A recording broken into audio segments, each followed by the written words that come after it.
Good afternoon, John Donovan in San Diego. Hi. Marty Keller here in Sacramento. It's a beautiful day. It's going to be 80 degrees. We had a couple days of rain, a couple more days of rain coming up, but right now it's a beautiful day. How's San Diego? Cool. It's 72 and holding. It's like I guess you can say that any day in San Diego. yeah. Close to the ocean, so we get the marine layer, Right. and that's dissipated a little bit here in time of the year it is. So Right. Well, lots to talk about. yeah. One of the things that I think we want to cover today is the mechanism of Mhm. how our thoughts and emotions create our world, and how accountability can serve us in making something else happen. Mhm. Yeah. The mechanism of manifestation. Right. Yeah. I'm down for that. Okay. In fact, I'm manifesting right now. How am I doing it? It's amazing, isn't it? And we don't even know it. We're not even tuned into that part of ourselves. Um, as I was thinking about our first two um, podcasts, I was thinking, well, my criticism of myself is that it was all over the place, and could be better, which I agree. It may get better, it may not. It may be enough. And that was my criticism. And I thought about if a lot of people are talking about this manifestation, or your thoughts become your reality, or you're the creator of your own reality, and the end result is that there's not a whole lot of people on that bandwagon. The people struggle with the concept of manifestation, of we're the source of our own reality. New thought. So I wanted to explore the mechanism, what I know about the mechanism, and then see where that conversation goes. So Sure. You and I have talked about this a lot, that there's a lot of formal knowledge and formal information that is often in just the form of thought, and thought could actually become a blockage to the understanding or the wisdom that is actually of what's really actually going on. hmm I mean, we can't not think, right, obviously, but I can be fooled into thinking, there it is, that my thoughts are the end all be all information source. right, right. And in And fact, there's that's not true. no, what 2 points. Uh, First of all, um, when people are talking to each other, even people who have a level of awareness, there's an assumption that's everybody comes from, and the assumption for me used to be that you're hearing what I'm saying according to my picture.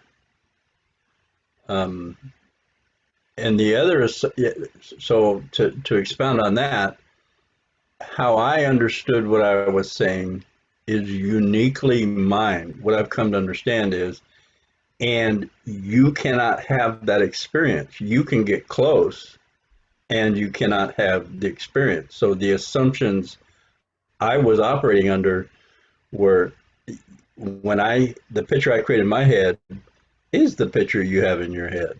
And the language, I'm using the right words, the proper phrases, and so I assumed that the pictures were the same, or that what I was communicating to you was clear. I have now understood that none of that happens.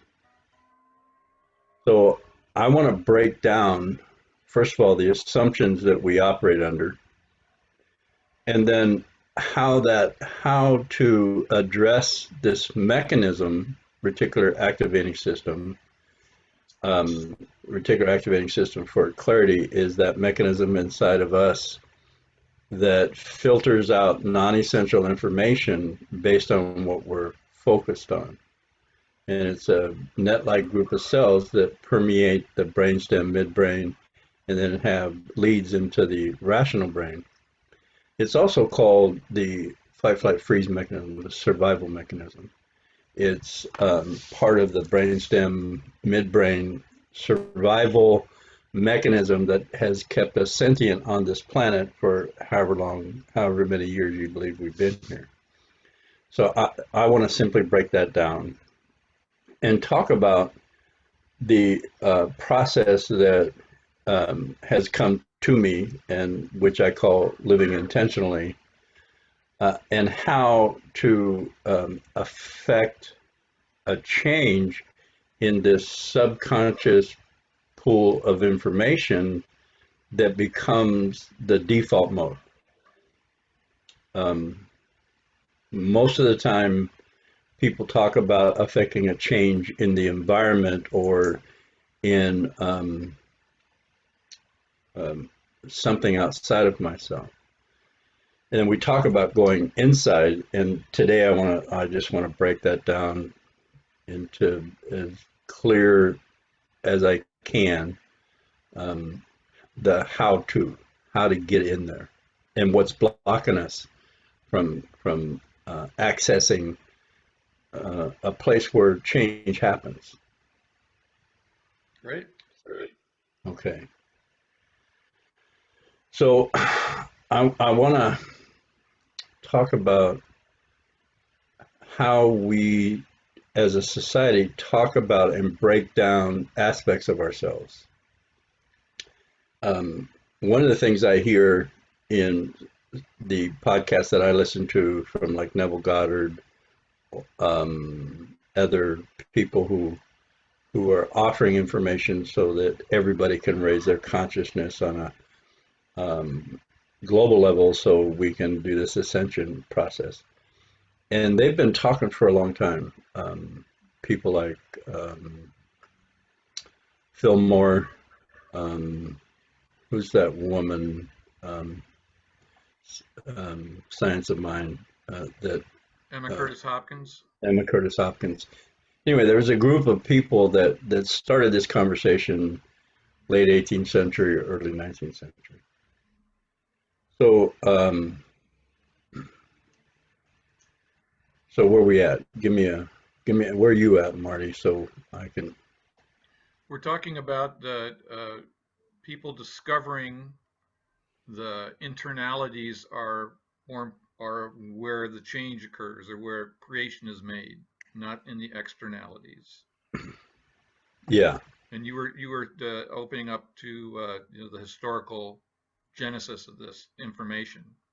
Yeah.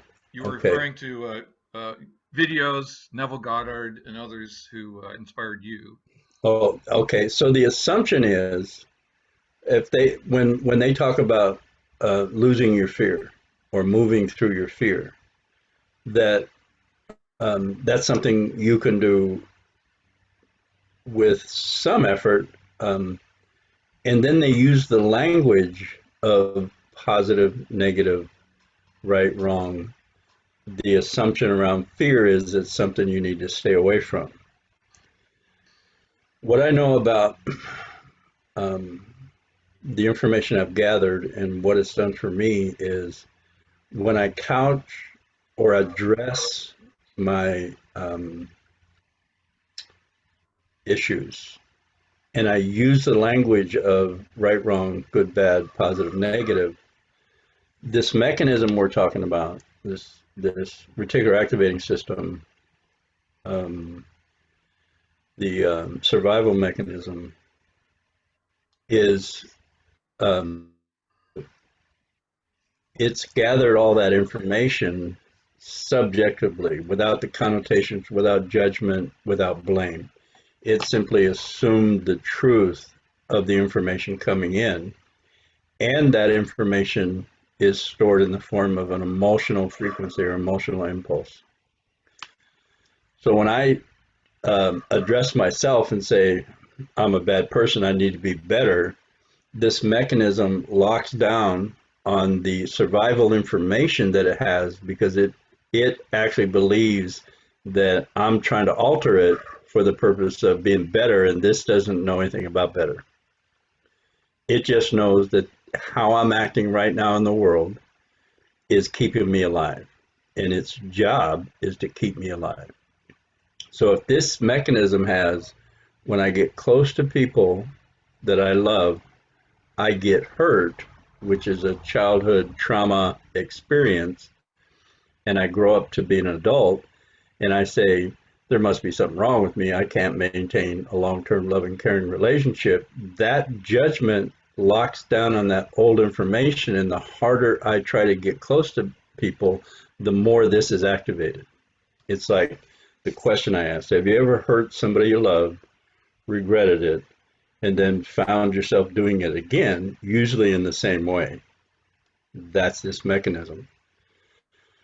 So I found in this work, the accountability process, accountability, just say the end result, the truth where I find myself. Um, I My pattern in relationships is to run. Just say that truth. Don't couch it as right or wrong, good or bad. Simply in alignment with the information I received as a child. As soon as I say there's something wrong with me, this mechanism tightens down on that old information. When I get close to somebody, my caregivers, I receive pain. My natural inclination as an adult is to get close to somebody because that's the way we're built as human beings. And the old experience says that's when I receive pain. So as soon as the other person moves close, moves in, I back off. It's like, I, hey, it's like I'm asking for this. As soon as I get it, I'm this fear comes up, and then in my mind, I've got to get rid of this fear. That's the enemy. Well, this process just simply names the fear. And this is where it gets complicated. I name the fear based on the results of what's happening, no blame or judgment. So I might say, in this instance, I don't know how to do long-term loving, caring relationships. That end result is simply in alignment with my childhood experience. I don't blame myself, or I'm not judging myself. I'm just saying the truth. And then I get connected in that truth. My emotional body scans my entire experience for alignment. And I validate that reticular activating system. I validate the survival mechanism. And in the validation, there's an opening to where I can say what I want at that level of feeling, at that validation, is my intent to have long-term loving, caring relationships. And then no blame, no judgment, that intent attaches on a frequency and then moves back it down into the reticular activating system, the survival mechanism, and it now becomes my motivating force. So I simply find myself doing things differently. Not right, not wrong, not good, not positive, not negative, differently. And then I can build on that difference. I have a question, if I might. Yeah. So what I heard you say is that once I come to that emotional resonance of the actual truth, which is in alignment with the information I got as a child, Right. Truth about myself. In your example, I'm incapable of being in a long-term relationship, or I don't know how. Right. I heard you say then that the validation of that information now gives rise to this opportunity to set an intention and create a new um, vibration Default. in my subconscious. Yes. So what is it? Why is validation so um, powerful or essential? What's that mechanism? It's that mechanism is looking out for my best interest. It's on my side. And when I attack it, blame or judgment, it sees it as, just as that, as an attack, and it does everything it can to hold on to that old information because it's my survival in its awareness and its duty. My survival depends that I back off if somebody gets close. That's what I was. So That's like the that, so like that attack is the opposite of validation. yes, It sounds like the intent to destroy rather than yes, validate. yes, So validation has this power because it's essentially my conscious mind agreeing with my subconscious mind. yes, And now there's an alignment between the upper 10% and the lower 90%. There's no longer opposition, or as I call it, the internal civil war. yes. Okay. Now that's reflected on anyway my experience of people who have reached a level of awareness. They don't blame and judge. Somebody comes to them with something, they say, "Okay, what do you want?" They don't say, "Well, you dumbass, why'd you do that?" They don't attack, and it always confused me that the stories I've heard and the story I used to tell is that the guru is sitting on the top of the mountain. You make the journey to the top of the mountain through brush, trees, roads, rocks. You get up there and you ask him a question, and he goes, "I don't know." He goes, "The answer's inside you," and it's like that doesn't make any sense to me. But what I've got now is he is completely out of judgment, and just being in that energy is healing. So if I can bring that energy to myself in this moment, when I have my hand in the cookie jar, when I'm backing away from a relationship, and simply nurture that, embrace that fear. Don't label it negative. Embrace that fear like I would a 2-year-old that that spilt the milk. I would embrace that and say it's okay. I get it. I get it. You're afraid.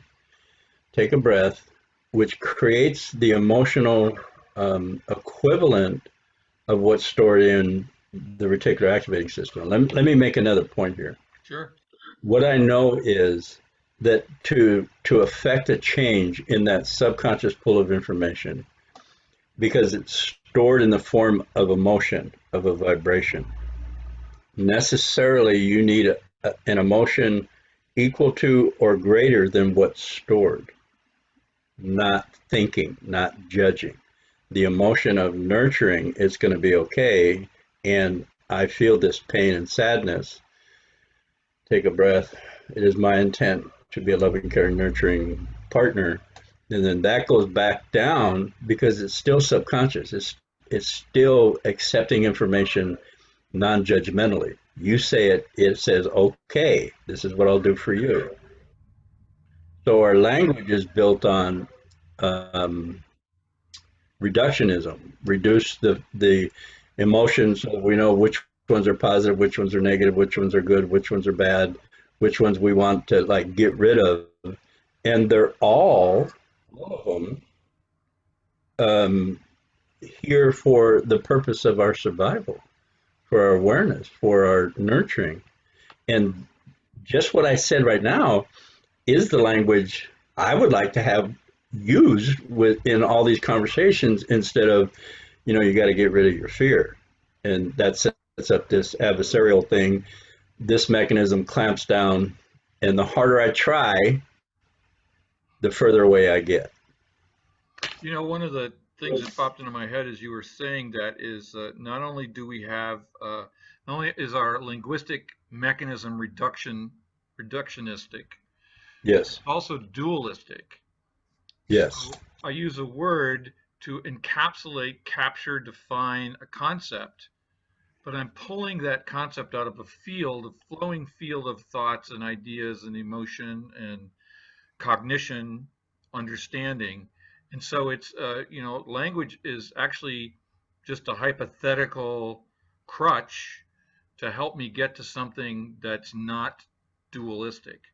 So, so let me say this a little more practically. So as my reticular activating system is the guardian of my survival, yes, survival body, if we can call it that, or survival emotional state, that state is unitary. There's yes, there's no opposite to it, and it cannot experience something outside of itself as separate. yes, Therefore, anything that comes at it that seems to be from the outside will automatically be repelled. yes, It cannot not do that.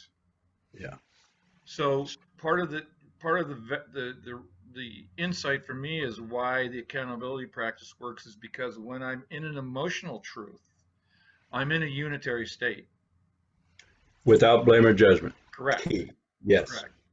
When I'm in that state, and I may notice judgment arise, and I say, no, thank you. I've watched you do this, and I've done it with other people. hmm, When I get into a state of actual emotional resonance that's true, there's actually no thought in the moment. none, There's just, I absolutely, mean, thoughts will come, of course, right, but I've noticed like when people have that aha, that's a moment of no thought, and it's a moment of no, Wilbur calls it in his book, no boundary. right, I'm in a moment, I'm actually in a field of infinite possibility, yes, which is why now I have the option to create through an intention something else because I'm in that field of infinite possibility. I'm not in a field of duality. Now, as soon as I start thinking about it, I'm going to pop back into duality. But I've had that experience, and as you say, that experience now becomes part of my subconscious awareness. So for me, that emotional body cannot have an opposite, and that's the key to right, it. yes. And people ask me after they experience this process of accountability, taking a breath, being in the emotional body, no blame, no judgment, and they come up with it's like I'm mean. Say the truth is they're what they their end result is that they find that they're mean, and so they just say I'm mean, and then they go into the emotional state by taking a breath, and it's no blame, no judgment, and what comes to them is coming from them. I could tell them the answer, go home, be nice, don't drink, just be nice. And when they feel the truth of the alignment of the information they received manifesting as mean and no blame, no judgment, it drops into an emotional state, permeates their whole body, and they're inspired to move that to someplace else, and they will come up with their own. It is my intent to be kind. It is my intent to be caring.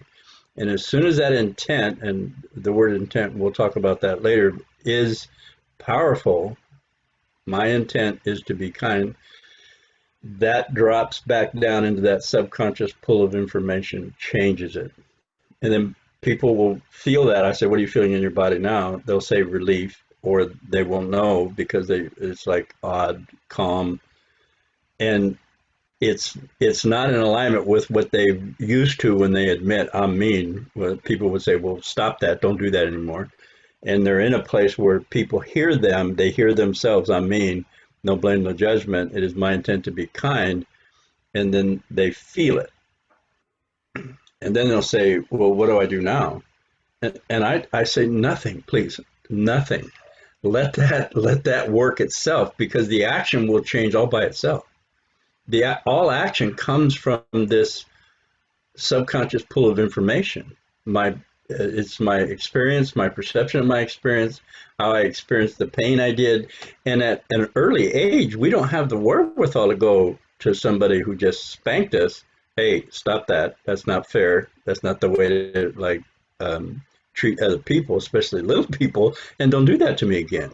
If we had that capability, we would be in this emotional state of knowing that we have an influence.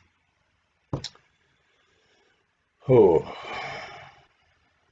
so so the act, the end result, where I find myself in my life, current reality, whatever that situational thing is simply in alignment with how I took in my experience of my life.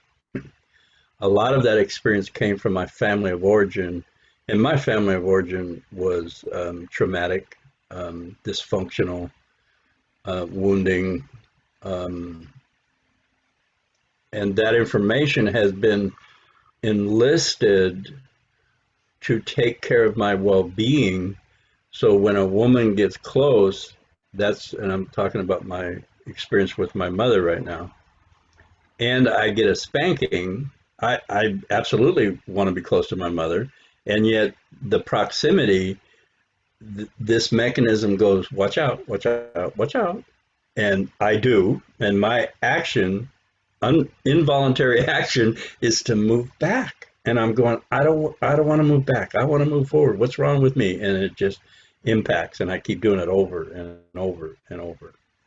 And this process is a process of nurturing, of acceptance, non-judgmental, non-blaming. I want to even go as far as non-critical. It's the experience. It's an embrace. Well, and I would say then therefore if as it's an embrace, it's actually loving. Yes, Not merely non-critical. Non-critical is on the pathway to loving and embracing. yes. And see, we get in Science of Mind and New Thought and people I listen to that are teaching this. Um, I lost my train of thought. Their assumption, or no, the language they're using, they have a picture of what that is. They've got this clear picture. They're coming from this place of nurturing and love. When I hear it, I'm hearing it as a directive, as an indictment of look at you up there, look at me down here, and I'm going to have to work real hard and give up everything I love and sit in a spot someplace and meditate for 20 years. Hell no, I ain't going to do it. And that's not what they're saying. That's my interpretation of what they're saying. Right. So this process, the living intentionally, a step by step process so that you can, I have experienced this nurturing and healing place internal with me. And I've seen the results, which are, I couldn't have asked for the life I have now. I couldn't have asked for everything that I experienced today. And everything I experienced today, as it was for me 30 years ago, is simply coming from that pool of information. Now we can say point of attraction. We can say reference point. Uh, we can use those terms like the law of attraction. Just think you want to be rich and feel it, and you'll be rich. Well, not with this mountain of trauma stuck in there, and not just mountain of trauma stuck in there. It's stuck in the most powerful mechanism known to me, man. And it's demeaned and diminished as a survival mechanism. We need to like move through that to be rational beings, and that's the exact thing we need to do to dismiss, discount, and keep ourselves from reaching whatever, I don't know, bliss, happiness, life, actualized life, um, living authentically, all those things we're looking for, but seem to be unattainable. I share my experience with what you said. Yes. Um, So I got involved in Unity about 20 years ago, and I learned all of this information. Like you said, it's being presented. Charles Fillmore or Emily Cady, Emma Curtis Hopkins, Ernest Right. Holmes, they're presenting this information on the other side of their experiencing the breakthrough, or Yes. from the other side. So it's all valid to their Hmm. experience. But I'm hearing it through my experience, which is not there yet. So where I'm taught affirmation, or we just affirm, like you said, I affirm I'm rich, I affirm I'm in love, I affirm I'm 180 pounds, Charles Atlas, whatever it is. Yeah. And so what I noticed is that the things that I affirmed did not come true like I was told they would. And so I automatically used that information to beat myself up even more. Yes. What's wrong with me that I am the only one on the planet who can't make affirmations work for himself? And it wasn't until I sat in an accountability meeting with you where I got the aha. Well, if my external, if the conscious mind is saying yes, but my subconscious mind is saying no, and if 80 to 90% of my mind is subconscious, then that's 9 times the power. I mean, just making it crudely arithmetic. 9 times the power is saying no to the one part of the power that's saying yes. The yes doesn't have a chance in that Right. circumstance. And some of the things I've learned about this reticular activating system, the midbrain brainstem, is that that part of our anatomy can process 400 million bits, 4 million bits of information per second. And what I heard is that our rational brain processes 4 bits of information per second. And if we think we're going to think our way out of this, it's just it's insidious. It's yeah. But like I think we talked a little bit about this last week, the insight of this helps me reread not just the Christian scriptures, Right. but the Vedic Mhm. scriptures, the Upanishads, the Tao Te Ching in particular, in a whole new light. Yes. When Jesus says, love your enemies, what I'm now hearing is love all those parts of myself that I think need to be fixed. It's all personal Right, first, and then you can consider whether you want to love your enemies and what that even looks like. right. But I'm saying love my internal enemies. Yes. It's like if I can love my internal enemies, the external enemies will take care of themselves. If we can take one example of positive negative, and I'm not saying everybody believes this.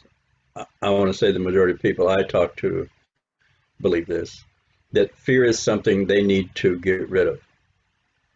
If we simply change that mindset to fear is information vital to my safety, and when I experience it, embrace it, see what it has to say for me, not judge myself as weak, afraid, or fearful or scared, um, and then see what happens. See what's different. See how my perception shifts. And I don't. I'm just excited about being in this conversation with you, Marty. That it's a conversation that people are hearing. I don't expect everybody to go, "Oh, hallelujah, I got it." It's a process. Right. It's a process. My wounding came in the presence of people, and I'm finding that my healing has come in the presence of people. So I go to that place where I can be nurtured and loved and be with people, at least be with people who have the same intent or this like-minded people. It's ironic that you say that. We in our Rusty Nail Club meeting last night, which is an accountability group for those of you who may be hearing this for the first time, information about which is appended to the end of this podcast. Um, we actually were talking about that. That in fact, I think one of our members quoted what you just said. My wounding occurred in among the people in my family of origin, so my healing will be facilitated by being among like-minded people as Yeah. well. Yeah. And that's another reason why I've come to understand the group process has such power. Yes, I do work with my individual therapist, and of course, that's a group, two or more, Right. is generating that divine energy field. But when there's multiple people, all of whom are in an agreement to serve as a non-judging mirror for me, so that even if I'm sitting there full of judgment of myself or the other assholes in the group, Right. who I'm just projecting Which, my own being an asshole yeah. on, Yeah. Yeah. they sit there with just validation. There's that word again. They're just Yeah. validating. Yes, that's what you're feeling. That's what you believe. That's cool. Hmm. Hmm. There's there's an alchemy that's at work there, because what I really really want is that validation. Yes. That's what I really really that's the entry point to love. Self-love is I validate and accept myself just the way I am. Yes. Yeah. No improvements possible, no devolutions possible. The way I am is whole, complete, and perfect. And it's just in my own thoughts and judgments. I don't buy that. Right. If you buy it, and the people in the group are buying it, now I've got a whole different experience from what's in my own echo chamber. Yes. Yeah. Very And powerful. I've sat in those rooms for a long time, and when I was given this information, it it put my capacity to experience my authentic self in high gear. Um, it was it it gave me the ingredient I was looking for. In Adult Children of Alcoholics, they talk about self-parenting, be a loving parent. And again, that's another be a loving parent. And the assumption is that we all know how to do that, which is an assumption. So I've been struggling with how do I be a loving parent when I'm such a fucked up individual? I mean, it just didn't make any sense to me. Oh, oh, I, I'm fucked up individual is a judgment. I am somebody who experienced trauma and it is manifesting in my current reality because it has not been healed, hasn't been addressed, hasn't been transformed. So the behavior that I'm exhibiting is simply in alignment with that trauma. If I own the behavior, I'm mean, take a breath, no blame, no judgment, I can then look for an option. I'm in a lucid moment. One of the things I want to mention here is that this reticular activating system has, it's, when I first heard about it, they said it's a net-like group of cells that filter out non-essential information based on what my focus was. I've come to understand that my focus is the total experience that I have. There's a that's the focus. I can call it a belief system. I could call it behavior, compulsive behavior. It's internal that trauma has created this belief that when I get close to a woman, I get hurt and I automatically back up, which is all subconscious. And then that's the focus. And I'm not even aware of it. 7/8 of my experience, I'm not aware of. So in my rational mind, I have to come up with some kind of reason for why do I do this again? Why have I done it again? And the logical answer is there's something wrong with me or there's something wrong with her. And then if I stay there, somebody says to me, John, embrace your fear. This mechanism filters that out because it's not in alignment with my experience. So this mechanism filters out non-essential information. Non-essential information to somebody that has a avoidant attachment trauma, and they say move close, be happy. It just like doesn't even it doesn't register. it's like, no, tell me something I can use. And if I believe what I say, the answer is inside me. I find that answer by stating the truth where I find myself. I'm mean, or I'm I back out of relationships. I'm the first one to leave without blame or judgment. This mechanism goes, oh yeah, yeah, yeah, yeah. That's you're listening.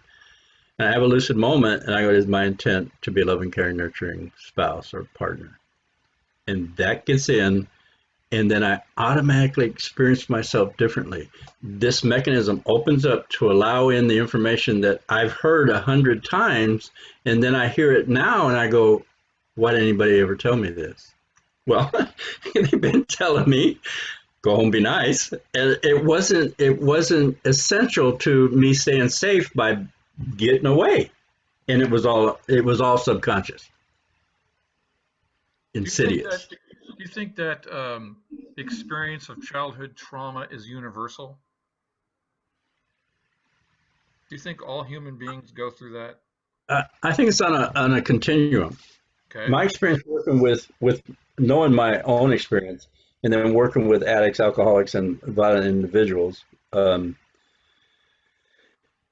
is that it's what's the word? It's there's a lot. There's a word it's skipping my. But yeah, most people experience some kind of trauma, and um, it's it's a energetic frequency feeling that's passed on generation to generation. Um, um, yeah, I don't know how it it could a young child could not feel at some point dismissed, ignored, redefined, and then we get into the yelling, screaming, physical violence. Being ignored is violating who I am, and this could be a podcast on another podcast we do about how to balance that. And I don't know. All I know is that if I own, and this is one of the things I have owned, I'm a bad dad. I use discipline. I use violence, emotional, verbal, or physical violence, under the name of discipline, and it hurts and damages. Own that. I'm a bad dad. It's all in that. I'm a bad dad. Take my breath. No blame, no judgment. It is my intent to be a loving, caring, nurturing father. And then I find myself acting differently around my children, absolutely differently around my grandson. And when I am with him, I have this awareness of him and how I see him now. And then I compare that to, oh my God, I didn't have this with my children when they were that age. And there's this deepening, broadening sense, frequency, and then that's the transformative moment on a deeper level around being a bad dad.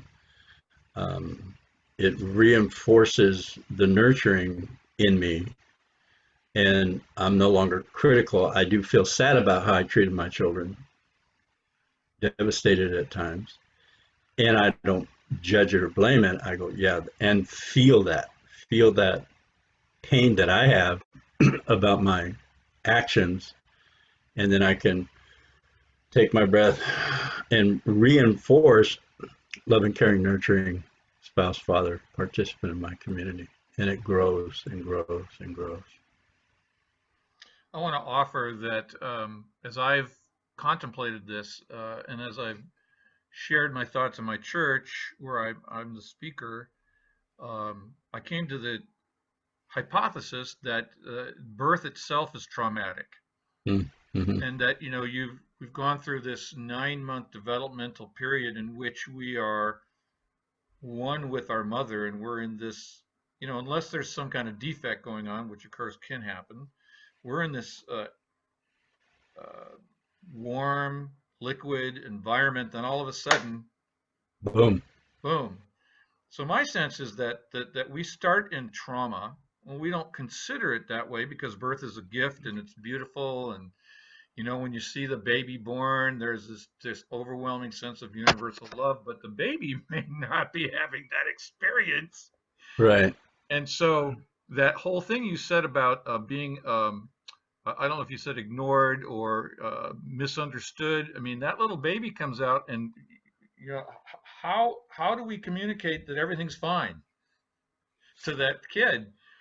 We wrap him or her up and we do all that stuff, but it's a really difficult situation. So One of the hold on, things that, somebody's knocking at my door. I just paused the recording. I'll be okay, right back. got it. Hi. Work order for a smoke alarm tripping? Not here. I didn't think so. She put it down as this unit, but then I was thinking that the caller name is somebody else that I know. No problem. Good to see you. Everything going okay? Good. Finally got us back to 100% staffing this week. Wow. Nice. Well, it was nice to see the hedges finally trimmed. Oh my God, they're looking like my hair. Yeah, I was talking to Hugo about that too. Because even over by our shop, it's Right. to the point where you can't even put your Right. head around it. Right. Well, good to see you, Sean. Have a good one. Bye. Sorry about that. It's okay. All right, you ready to resume? Yep. Wait a minute. There we go. I had my foot stuck. All right, let's go. One of the things I've learned with my grandson is I cannot stop him from being upset or emotionally hurt. What I can do is when I experience him in an emotional upset, I want to watch TV or Blaze. It's a cartoon that he loves, and I say no, and he goes into his upset tantrum. I don't blame or judge. I simply mirror for him. I see you're frustrated. I see you're using your demanding voice. I see you're yelling, crying, and screaming. And when it calms down, I go to him and offer him the feedback about I love you. It's the not letting it set, not like sending him to his room. Okay, I'm not going to talk to you for 2 hours, and then that trauma gets set internally. So it's not about eliminating conflict. It's about dealing with conflict in a healthy way. So Right. Yeah, the only point I make is that you said this earlier that for the first couple of years of life, we cannot communicate to those adults what our experience is. no, So the adult has to make a best guess estimate, but the kid may not be experiencing. This goes back to almost the same thing what you said at the top of our talk about communication. hmm Kid may not be experiencing what the adult thinks the kid is experiencing. right, And so I just think that the universal truth is that at this point in our evolution, we all experience some level of trauma, which includes the sense that I'm not being taken care of or that I'm right, not safe on a continuum. hmm I mean, the truth is, I'm going to turn 69 this year, and I still think I can count on the fingers of one hand the number of people I've met that I think are fully functional human beings who can say for themselves what the truth is, no matter what somebody else might think of it. right, I just don't know that many people. Now that may right, be a function of my own yeah, dysfunction that I attract those people, but I've been I've been in politics and other public uh, employment, and I've met many people in my career. yes, Not yeah, many, not many that I say are people who came from some kind of really low level of trauma in their family of origin, yes, where their principal experience was nurturing and I'm safe. right. Um, and that's a world it is my intent to create where our family units are units of safety, not perfection, not without conflict, not without upset, not with Right. safety, so that our children can grow up and move into their authenticity and their struggle and their contribution. I think the point that you make there or you imply there is goes almost back to the no blame, no judgment commitment. Safety is not the absence of conflict. Safety is the capacity to manage conflict in a way that helps me grow. Yes. Yeah. I Yeah. mean, there's no such thing as no conflict. No. No. And conflict is fodder for bonding, if that's the way you see it. Now, according to my reticular activating system, pool of subconscious pool of information, not really too long ago, without this information, was an incident of disrespect, of uh, dismissal, a reason for me to stop it using some kind of emotional, verbal, or physical violence, ignoring, redefining somebody's reality, threatening them, objectifying them, making it about them, which I seldom do. I wish I could say I don't do that anymore, but and I'm working towards that. Well, again, I think that as human beings, I'll just say for myself, as a human being, I'm going to do violence. I'm going to make mistakes. I'm going to hurt myself or others. And it's my intention to learn from each incident of those behaviors in order to deepen my compassion and my connection to myself and others and my higher power. Yeah. I'm not going for perfection. In fact, it may be wiser to say what the circumstances I always find myself in are perfect. That I'm already in perfection. That what That I'm often in is a misapprehension of perfection. yes. What I've come to, I created an intent that nothing happens to me, everything happens for me. Right. Uh, and I'm not saying I'm in bliss all the time. I am saying that anything that comes into my life, I no longer couch it as positive, negative, good, bad, right, wrong. I simply see it as an opportunity, information for me to grow. But what if that is a state of bliss? I don't know. Maybe we're there already. I don't know it. Maybe I'm gonna go climb a mountain and ask one of them guys. That's probably a good question I could Well, ask them. remember what the Buddha said when they asked him who was he? He said, "I'm awake." Hmm. So Yeah. maybe bliss is just the state of being in alignment with the truth. You know, I don't know, and I know that what I'm experiencing now is a lot more um, balanced, fruitful, Satisfying. satisfying. Um, it's, oh, I don't have a lot of chaos in my life. I Yeah. remember going to a family function and not experiencing chaos. Now, don't get me wrong, there was chaos there. Right. Right. I just didn't participate in it. Right.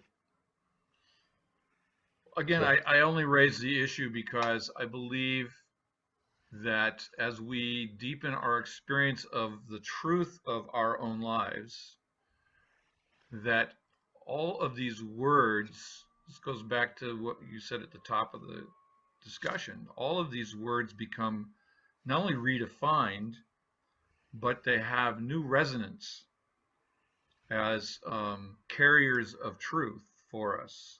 hmm. So that I can look at a word like bliss, which I used to think meant like being on a really great drug. Yeah. And now I can say maybe bliss is more like the complete absence of conflict Yes. internally, not the absence of conflict itself, but an absence of being in conflict about conflict. Here's one of my experience, and I'm in this experience right now. In this conversation with you, there are moments and lengthy moments where I am not thinking. Right. I'm in this process with you. I'm listening to you when you're talking. I'm feeling what you're saying, and this information rises up to me. I don't, right now, I'm not thinking about what I'm going to say next. I'm in this flow, and what I say next is in alignment with my intent that I create a world of acceptance, harmony, and unconditional love, and that I'm of service to as many people as possible.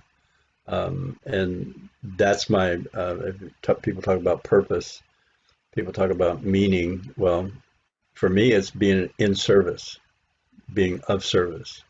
And in this place, see, I didn't know I was going to get into service because I wasn't thinking about it. It was this flow thing that happens.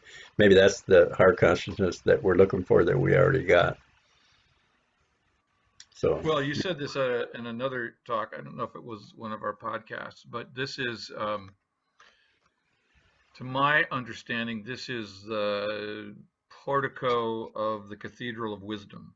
I mean, wisdom is about this full acceptance of the reality, the truth as it is, with no intention to manipulate it, but to be of service, to be in love, to be embracing, to be connected, and then allow that activity of embrace, connection, service to manifest of itself mm-hmm, what I'm going to do next.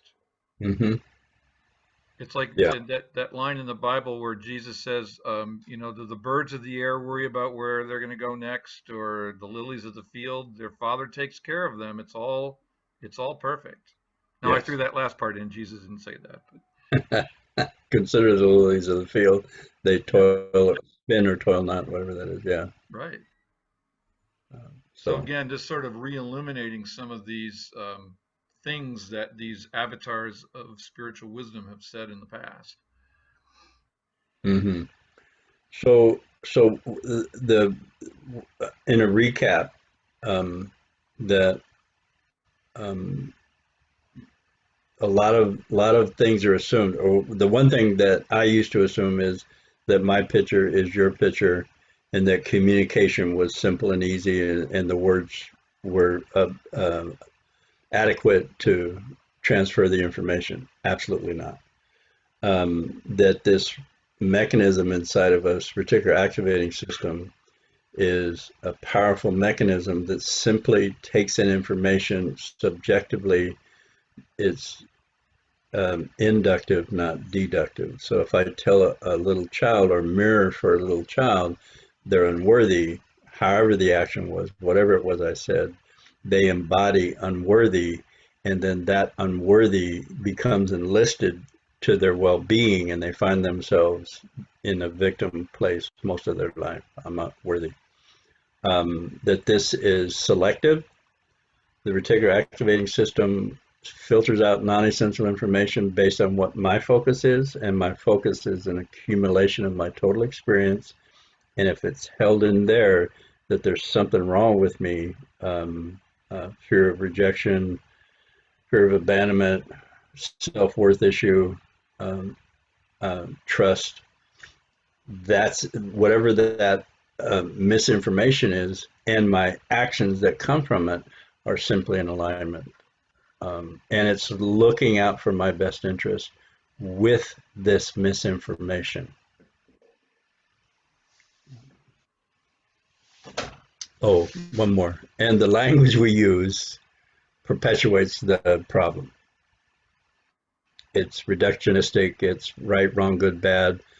And I've moved to creating a language, internal language, where I embrace whatever's going on with me as instructive, an opportunity to ferret out some of that misinformation, reframe it, and then set it back in there. I don't get rid of it. It's like Right. people say, let it go. Well, I haven't let go of any of my experience. I have reframed a whole bunch of my experiences and nurtured myself and experienced my own self-love and love from other people. And that has changed the pool of information. So my actions automatically are in alignment now with that. One of the things that you mentioned earlier on that we want to get into, which we didn't, so I'd like to maybe offer that we tackle this next time, is the power of intention and the role of Yes, intention in generating that new network of information in the subconscious that is yes. now coming to my um, to the development of my intention. the Yes. unfolding, the manifestation of it, just as it's manifesting whatever's happening right now. Yeah, and I'd like to add connecting that intent with the whole of who we are, thinking, feeling, emotional being. Yep. Okay, All right. cool. Well, has an hour gone by already? I think Again? so. Yes. Yeah, Well, close enough. thanks again for your time and your thoughts, and You're welcome. I had a great time. It was blissful. Yeah. Thank you. Yeah, me All too. right. All right. Talk to you next time, John. Thank you. You got it. Uh-huh.